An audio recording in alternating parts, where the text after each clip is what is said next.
बहुत प्राचीन समय की बात है, जब वैकुंठ लोक अपनी दिव्य शांति के लिए जाना जाता था। उसी वैकुंठ में एक दिन ऐसा प्रसंग घटा जिसने तीनों लोगों को सोचने पर मजबूर कर दिया।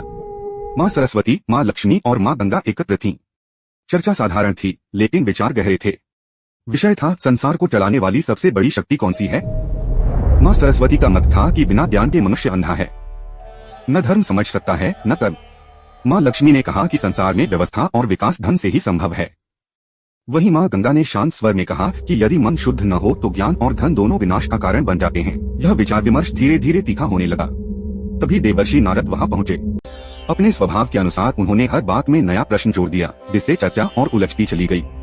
इसी दौरान माँ सरस्वती के मन में एक बेचैनी उत्पन्न हुई। उन्हें प्रतीत होने लगा कि भगवान विष्णु अब विद्या से अधिक वैभव और शुद्धता को महत्व देने लगे हैं।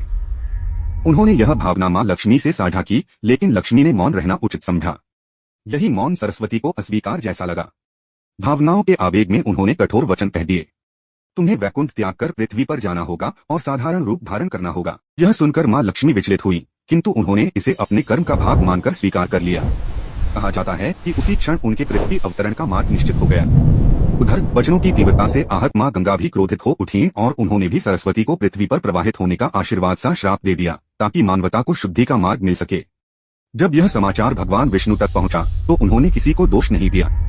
वे तीनों देवियों के समक्ष प्रकट हुए और बोले, ज्ञान, धन और पवित्रता तीनों अलग अलग नहीं, बल्कि एक दूसरे के पूरक हैं। किसी एक को श्रेष्ठ मानकर बाकी को छोटा करना सृष्टि का संतुलन बिगाड़ देता है।